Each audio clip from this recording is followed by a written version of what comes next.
And we are live with another episode of CEO Unboxed. It's episode number 3, where we dive into the stories behind the company headlines, into the journeys of CEOs themselves that are raw, unscripted, always real.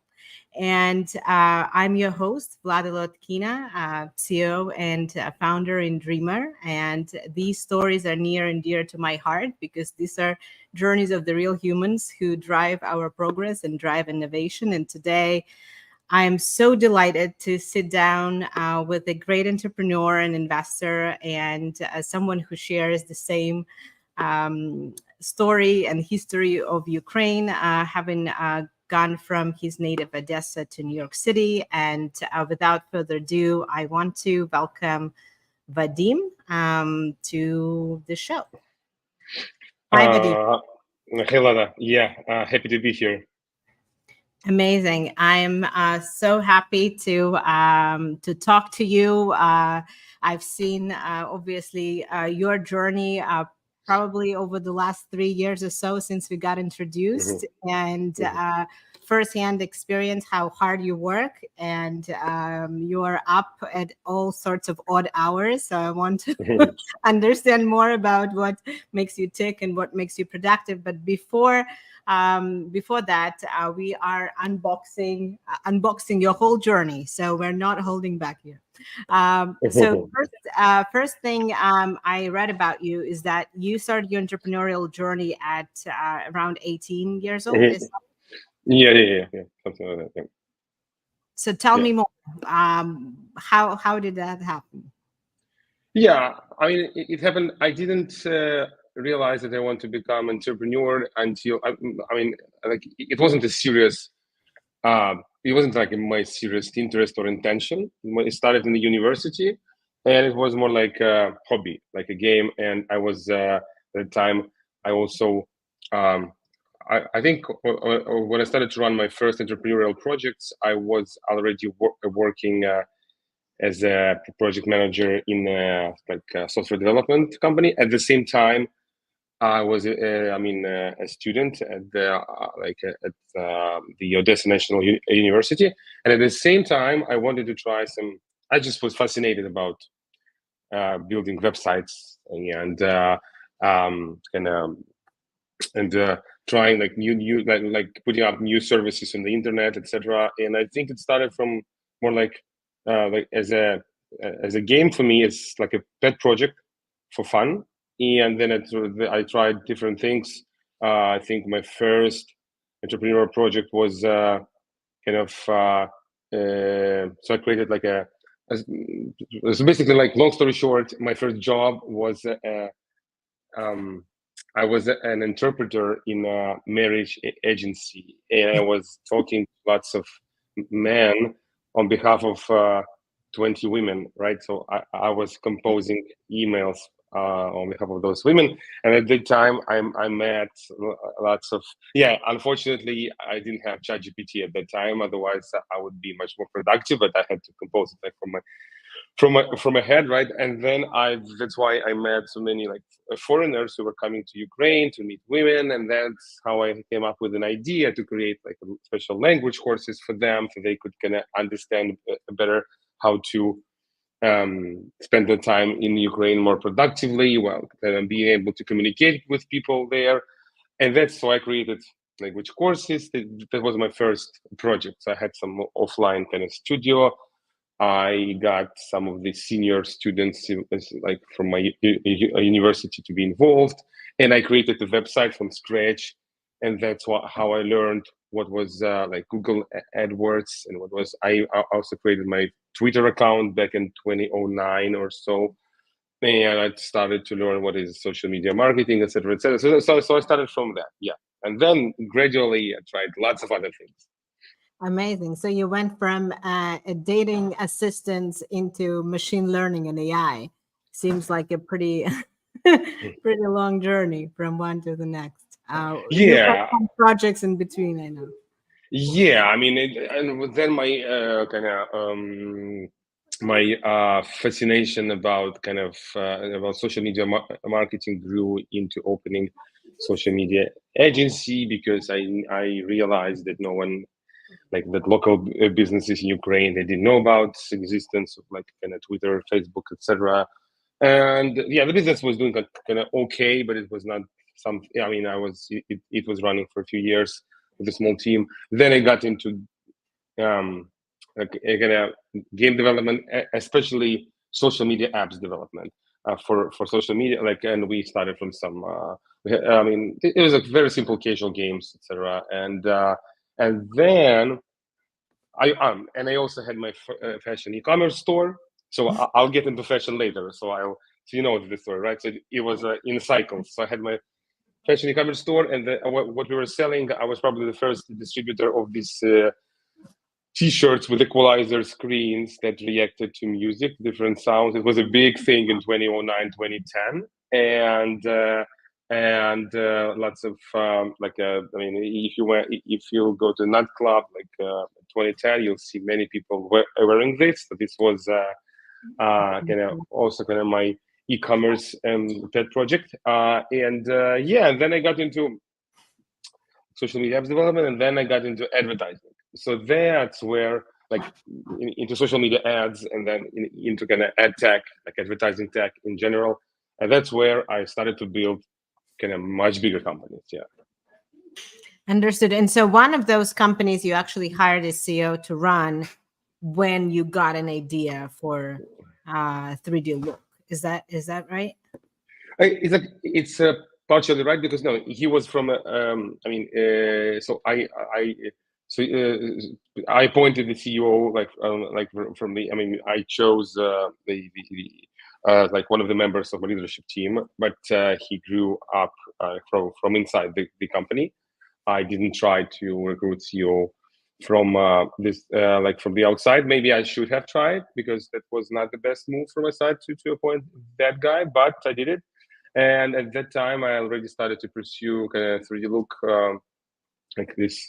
I was super fascinated about the idea of kind of um, like enabling anyone with a smartphone to be able to easily scan their bodies and then to use these kind of body profiles to pick the right size of apparel when you shop it online, or use your or see your progress in a fitness app, or use your avatar in a game.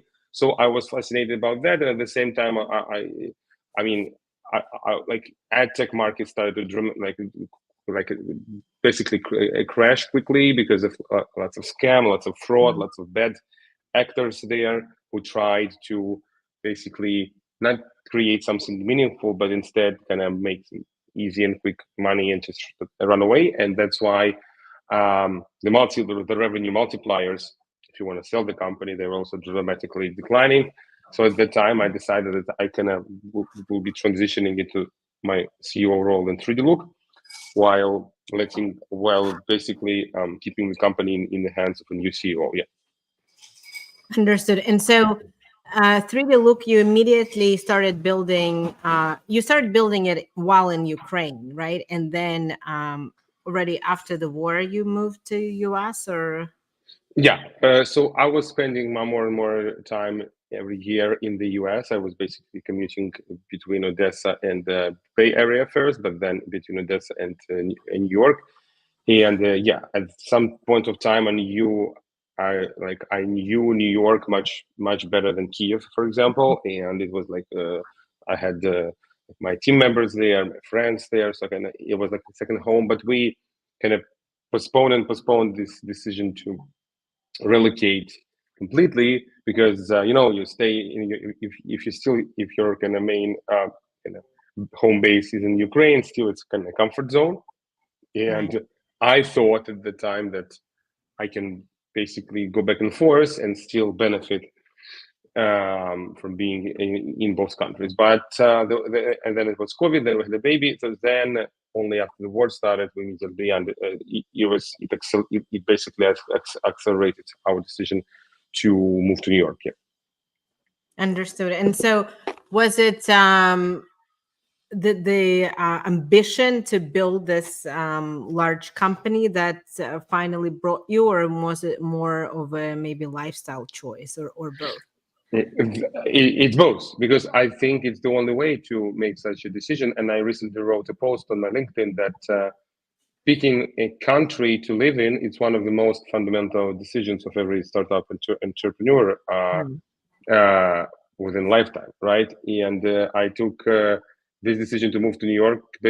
Basically, I had this goal for a long time, and it's actually both. It's great. I think it's the capital of entrepreneurship, right? For me, kind of San Francisco is capital of startups, and New York is capital of entrepreneurship. And at this point of life, I prefer to be in the capital of entrepreneurship with um, a real like surrounded by people building different businesses from diverse set of industries. Not only I didn't want to be in a bubble of only VC-backed founders and VCs, right? And at the same time, also a great place to live in, right? With where you can find anything you want.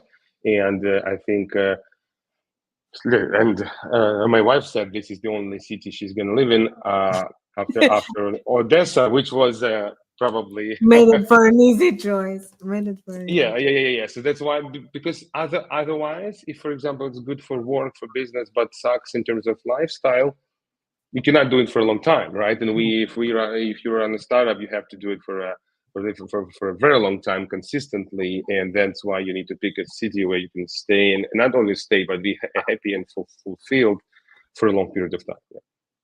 And I get to interview a lot of immigrant founders, and certainly being one myself, I have to confess I never thought of myself as an immigrant founder. I just thought of myself as a founder, period, and building a business in the U.S. And yes, having an accent like many other people in this beautiful country. But did you have a perception of being an immigrant founder, and was it something you had to overcome?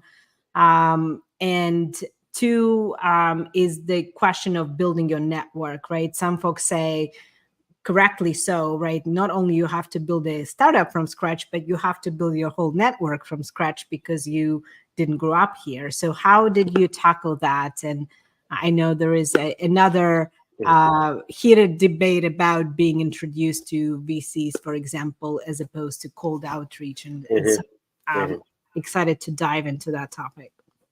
Oh yeah, I think when I started my first, so like my first kind of startup. I mean, if you talk about that real like a startup idea that I had to, because at first I started with just some kind of small pet projects. It was more like I tried different lifestyle businesses, how it's called now, right? Some traditional businesses like a web studio, social media marketing agency, e-commerce store. But then, like if you talk about real like tech tech startup, so my first company was in ed tech, and I started it in 2011, and at that time I didn't think there was a term immigrant founder. I think it was just everyone can understood that. I mean, yeah, if you are from Ukraine, from Eastern Europe, etc., and you want to keep your R&D and product development in Ukraine, but you want to sell in the US, technically, I mean, you just, yeah, first of all, you don't have a choice. You have to sell it on a global, in the global market at a global scale. So it's not like you chose it. It's just you have to. If you want to play this game, you have to be immigrant founder. Okay, but you didn't have. So I didn't have a choice at that time. But why I also like one of the reasons why I'm also involved in VC now, being a partner at Geek Ventures, because this is more like an impact thing. I want to build a VC that I would love to have when I started, because at that time we're building this bridge between your network in Ukraine, for example, in Eastern Europe, and your network in the US, and not only network but credibility, right? Your personal brand and credibility, so people can easily kind of check you up, right? I say who you are and to trust you. And yeah, I mean, having a partner like Geek Ventures at the time would definitely accelerate my expansion into the US. But what I did at the time, I think Definitely, like when I started through 3D Look, I already said it was my third company and the second company that was really focused on global markets, because my first company was still kind of mostly focused on the Eastern Europe market. But I already had some network, but I had zero network in fashion retail. I mean, looking at my T-shirt now, you see, right? I mean, I'm not very involved in kind of real fashion, but I was lucky to meet my co-founder Whitney.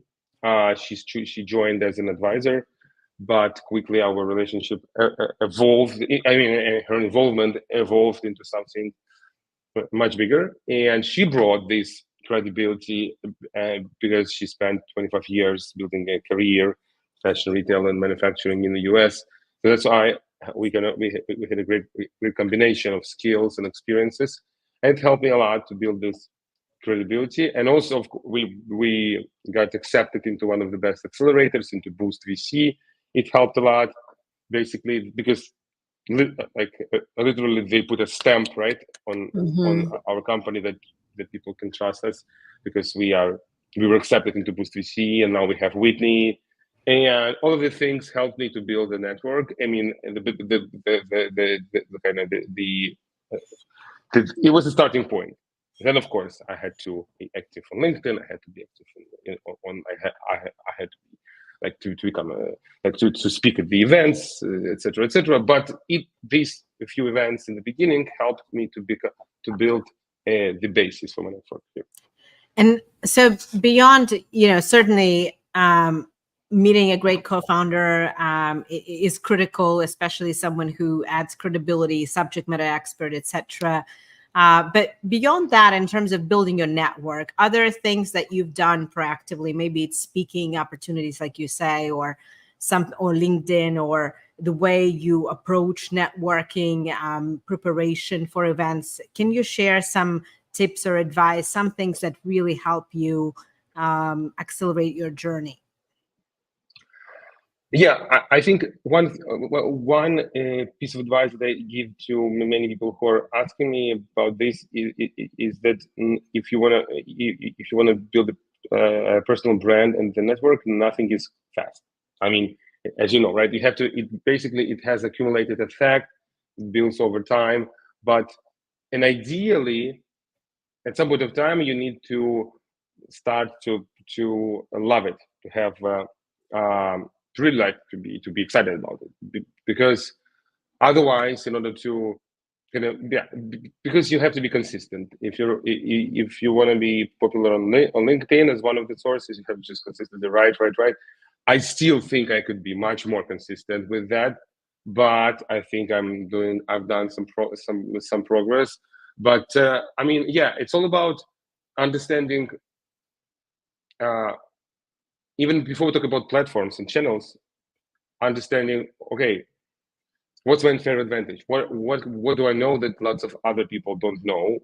Or it could be knowledge, it could be some I don't know, some maybe like intersection of different industries or different points of views, or some immigrant angle, and there needs to be something unusual, and ideally something that can catch attention. For me, for example, my recent and these topics can change over time, but my topic of this year was definitely the topic of me being active founder and active VC, which means that I can make fun of founders and at the same time make fun of VCs, and I won't be considered as an enemy by any of them, because I'm on both sides, right? So I can be ironical about both of them, right? And this and that's and then because I see how founders work, I see how VCs work behind the scenes, and then I can also uncover some unconventional things, and especially people like controversy. So I think people who want to build a personal brand, they need to understand that haters are a part of the game. You want to be popular, you have a lot of haters. That's fun. That's fun. And many people are not okay with that for a long time, and it prevents them from growing on social media. But as soon as they're fine, it's just a part of the game. Then you start becoming controversial, because you need to divide people into two parts: people who really love you, they want to follow you, follow your posts, follow your content. And obviously on the other side, people who kind of can stand you, then it means that you're doing something right on social media. Yeah. And I think this is a great point. As they say, there is no bad publicity, right? There is, Mm-hmm. it has to be positive, it has to be negative, but it has to have a sign next to it, right? When it's all plain vanilla, people don't engage, right? Of Because course, there is really no point, no human interest or any interest in of sort of course. being part of that conversation. Yes. That's a great reminder. And I think especially on platforms like LinkedIn, I think many of us coming from kind of professional setting or big companies, we are obviously concerned about how that's going to rub other people and how do you stay professional. But more and more I'm seeing people actually being human first, and I think a lot of what I'm trying to do with this podcast is about that, right? Is about saying there are Mm-hmm. humans actually running these companies behind these headlines, and they all have their strong suits, and perhaps they also have meltdowns. So let's talk Mm-hmm. about what was your lowest point in your entrepreneurial journey. Well, I mean, I definitely, I think I had, yeah, I mean, as every startup founder, I mean, you always live in a, like, you have to be used to live in a roller coaster, and one week you could be down, second week you could be up in the sky. I mean, of course, right? But if you talk about like real, some kind of, maybe like, I would say painful experience, then definitely, so when I transitioned from my previous company into being a CEO at 3D Look. At that time, I already understood that, yeah, I don't want to be involved in ad tech industry, at least at that time. And I understood that, yeah, my future is going to be connected with 3D Look. I made a choice. But that company was still active. I still had some commitments. I still had lots of people there working for it. Some of my friends, like some friends, etc., and some people who kind of trusted me, like that, and that's why they joined the company, etc., etc. But as I said, like, yeah, there was the market was going in a very challenging period, and at some point of time when I saw that the revenue started to go down, I stepped in for a while and decided to sell the company and like actively sell, because that was always an idea. But I thought, well, now it's just that's the time we don't have a choice. And we even had an offer, and like it was I would say like low eight figure, and we even started due diligence, but then something went wrong. I think there was also the potential buyer. They had some emergencies with the business on their side, so the deal fell apart. But not only the deal fell apart, they also approached my CEO at the time, and he started to consult them behind my back. And and not only him, then I realized later that also a few other people, basically they picked the best people in the company. Yeah, so long story short, when I realized it, I immediately fired them in front of everyone, etc. But then the company went on for like maybe a year or so, but it was I already understood that I cannot be here and there, otherwise 3D Look would suffer, because 3D Look was in a very important stage, like seed stage. I had to like be there like 200%. And at some point of time, I said, hey, what's the ROI of me of my? I had to make a really very pragmatic decision. Like, what's the ROI of my energy and time I spent here and there? Obviously, there was a lot of on emotional side. It was one thing, but clearly, if you look pragmatically at the ROI, definitely different answer, right? That's why I went to I decided, okay, let's let it go. So the year later, we folded it. So I still like when we so a few years before it, I still and I partially I was able to partially exit like through secondaries. It was not big, but still nice. So financially, I was not very upset, but I was very upset in terms of just the fact that that company ultimately kind of failed, right? And because of different reasons, and it was. But I think after I went through that experience, and especially not only the experience, a few years later when I played this experience in my head so many times, trying to understand what can I do different, and every time I realized no, I couldn't. I mean, I couldn't do anything in a different way because that's what it is. Only at that time, only after that I grew up a lot as entrepreneur, because I think every entrepreneur, in order to, the best thing you can do, and it sounds controversially, but the best thing you can do to fail is just, sorry, to grow is to fail, and then to go through it, and then understand. I became much more humble, much more open to new experiences, much more open to learning something new every day, and even people around me realize that.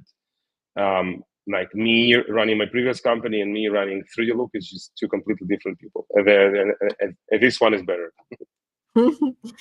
I love it, Vadim, and thank you for sharing that humbling experience openly. And I think most of us, if not all, went through some humbling experiences, which eventually led to success. And absolutely agree that failure is part of that journey, right? And I think that having that open mindedness, right, is something that's hard earned, right? Because a lot of us start the businesses with the idea that we are the best, we're going to do whatever it takes, right? We can move mountains, and if the mountains Yep. don't come to us, we'll figure out another way, right? And limitless possibilities, and life humbles, and that's a beautiful thing, because you come out stronger and wiser. And thank you for sharing that. I think it's a very important very important lesson to you all, thinking that you can move mountains. It's great,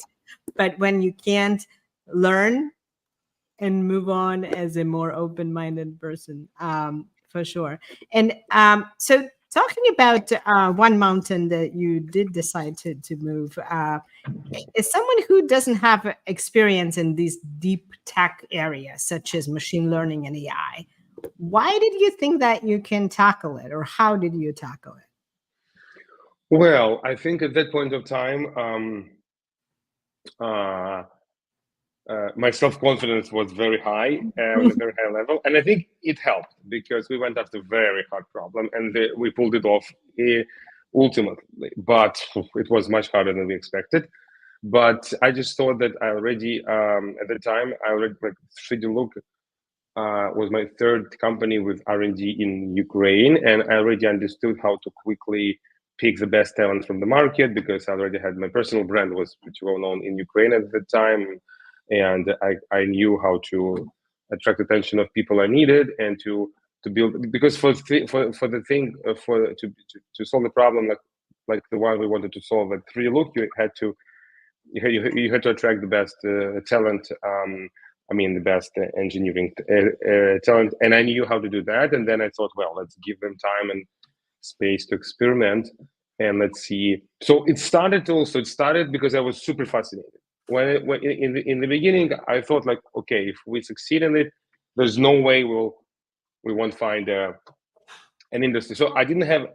It was not done by the books, because I didn't have I had several industries we could attack with it. But it's not like I started, hey, I want to reduce returns when people buy clothing online. No, I came to that idea later. But I started from an understanding that, yeah, we can leverage, there's unique opportunity to leverage like engineering talent in Ukraine, and my ability to, first of all, I invested my money in the beginning. So I said, okay, we have some capital to go through the pre-seed stage, and then I can raise money from my network, and then I have experience to kind of get in front of big corporations.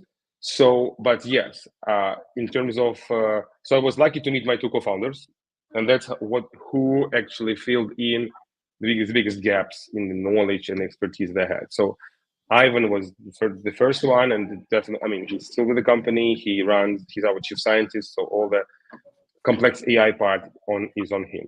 Definitely, I couldn't do it by myself, for sure.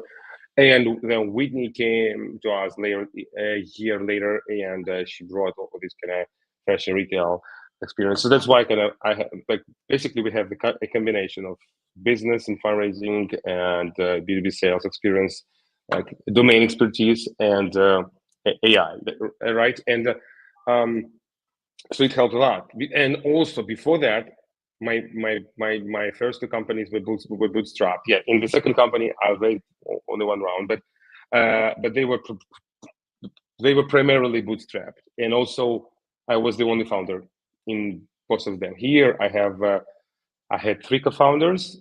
Ultimately, two stayed. So in fact, there are three of us. So for me, it was also kind of new experience, and I love having co-founders much more than being a solo founder, because you just have a few more people that you can rely on if you made the right choice, right? I mean, I had to part ways with so I had two co-founders in the beginning, and I had to part ways with one of them, but it was also not an easy experience. But I know lots of founders have to go through the same experience, right?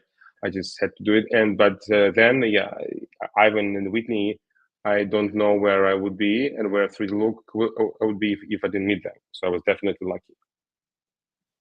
That's beautiful to meet the right partners, and if there is alignment on values, right, and complementary skills, it certainly is magical, and it's wonderful to hear that. And in terms of just you are obviously very busy, right? So you're running 3D Look full time, and now with the venture side and investment side. What motivates you? How do you, I imagine, get up at, I don't know, 6 a.m., 7 a.m., something? You travel around the world a few times over in a week. What keeps you going? Well, I think I always treated this as a interesting game. I think not being too serious about it drives me, because every day there is something new, and also yeah, I mean, what we do at 3D Look, definitely, I mean, we do some things that other people haven't done yet, and this kind of this that's what I lacked in the previous industry in ad tech, and this is I think this innovation angle is super important. Also, we managed to build a pretty cool corporate culture, and the majority of the team have been working with the company for more than 4 or 5 years. So it's like it's like a family. So definitely it helps. Even to go through the most through the toughest moments. And what motivates me? Yeah, I mean, I'm always surrounded by. Also VC angle also helps a lot, because I'm always surrounded by founders building something new. And for me, also VC angle helps me to be a better entrepreneur, because it helps me to go out of my bubble, right? To look around and to see what else I can do in my company, and also how can help the other founders. So it also motivates. So it's not only about some financial goals, but it's about, like, really, I want to see what we do at 3D Look to be implemented by all the most well-known fashion brands in the world. We have a lot of things to do before we get there, and this is really exciting. And in a lot of ways, right, the solution you had a solution, kind of searching for a problem, or as you said, right, you looked at a number of applications, and certainly now everything is AI. There are just some funny memes about AI startups raising money where they're pre-revenue, pre-product, pre-everything, but they're AI, and so helps them raise. But do you think the future is AI, when everything effectively will have AI as the foundation, as opposed to saying I'm an AI startup? Well, I think we already went. I mean, I mean, a year. It was a crazy year, and a year of learning curve, accelerated learning curve for the whole world. And I think VCs. I mean, no, I think I know many VCs. Many VCs did their homework, and now they are not.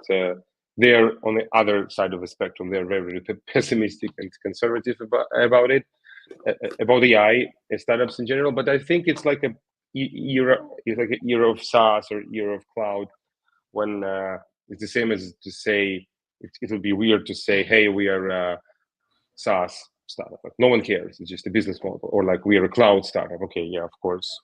I mean, what else, right? So I think the same is going to be with AI. You just use it as a part of your of something. Yeah, and there will be a big difference between really deep tech startups developing new fundamental models. Like we developed at 3D Look, we developed our own fundamental AI model for niche use case for measuring human body, right?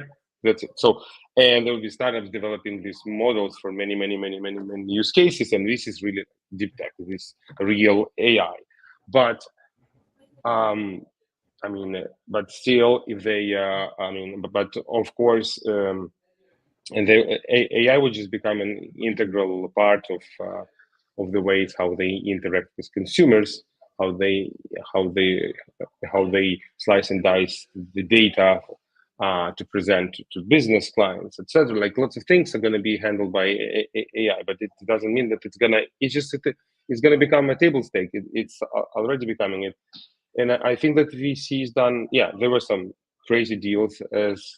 As always, we see that first SaaS companies that just started to charge subscriptions, they received a ton of money like 20 years ago, and cloud startups, etc. Now we saw the same, but still it's 0.1% of the entire of the industry.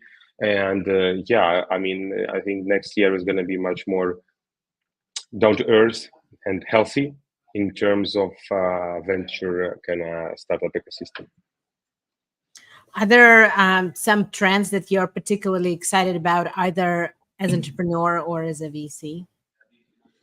Mm, mm, yeah, I think definitely. I mean, it will be interesting to see how using AI people are going to become much more productive, and to see like SaaS startups that are being run by just one person. I just want to see. It's not only AI; it's like in general, if people can be as productive and be like basically also like as a part of gig economy trend that you Right. might not need, but just AI accelerates that you just can run a company that can be crazy profitable, but not VC, but not very interesting for VCs, but crazy profitable, and you can have several other companies like this. And I think AI definitely can make it possible. So we are looking. I mean, and I'm personally I'm curious about this trend, like micro SaaS companies, Mm-hmm. right? And but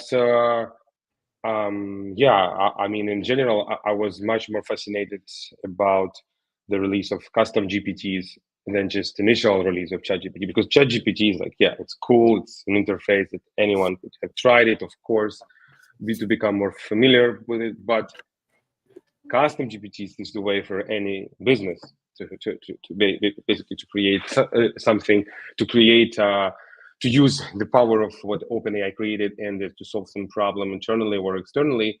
At 3D Look, we also are building a few things using that. I think HR tech software, like for onboarding, it's going to be heavily disrupted by this, or customer support services like Intercom, Drift, etc.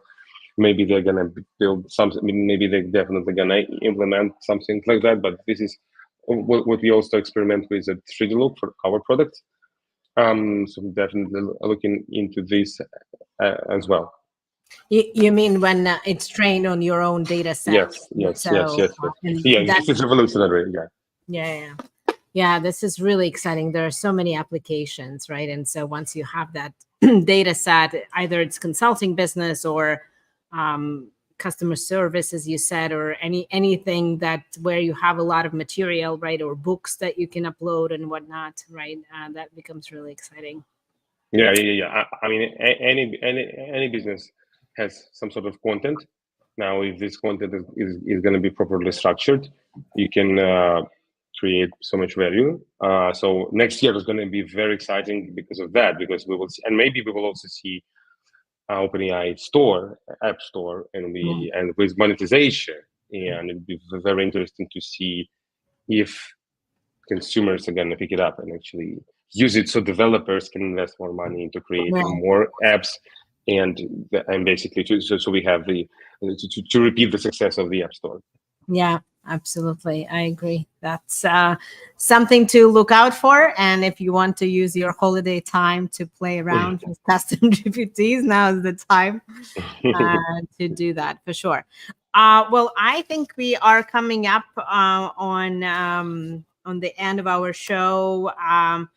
Maybe one thing, Vadim, that I wanted to ask you is one piece of advice that perhaps was life changing for you in your early days as entrepreneur, and someone that you would want to leave the folks just starting their journey with? Yeah, I think, yeah, definitely one thing that I would do differently. I mean, there's only one thing that I probably would do differently. I mean, like, if I had a time machine, I would move to the US like completely much earlier. I mean, like when I only started my first company, and at the same time, just I had no one in my network who could tell me that this is possible, right? I didn't know that actually. Wow, like wow, yeah, I can do it really. So it was maybe like a mental block. It was not a I couldn't. Of course, I could do it, but it was just a mental block. And I think looking even at our portfolio at Geek Ventures and lots of people and lots of founders, etc., that life can change dramatically in a good way when you move to the right country. And I mean, if you're going to build your, if you have a really big ambition in terms of building your business, it's not only about being a part of being a somewhere where there is like to engineer serendipity, to be surrounded by people in it. It's also about also imposing some pressure on yourself, because if you go to a very intense place, you have to even like make more money, because you want because you want to stay there, you want to build your life there, and instead, because when you live in a country like Ukraine, for example, like in my experience, when you can have a best quality of life for a very kind of low with not very high budget, of course, you also feel too relaxed. And many people who moved to lots of countries like Portugal, like Poland, etc., they just they don't have this flame under their butts, right? And so that's why there's very simple explanation, but also there is like lots of other reasons. But if we even look at our portfolio at Geek Ventures, we see that people who really are the stars of our portfolio, and of course we have to observe them for more time. But what we see now, the stars are the people who actually who made this decision, changed their life, moved to the US, for example. If their market is US, I'm not saying everyone has to move to the US. I'm just saying if they target the US market, they move to the US. They start to show much better traction. Amazing. So we're wishing fire under their butts to all entrepreneurs. Thank you, Vadim, for a wonderful episode and so many words of wisdom for folks to take from you. Thank you. Thank you, Vlada.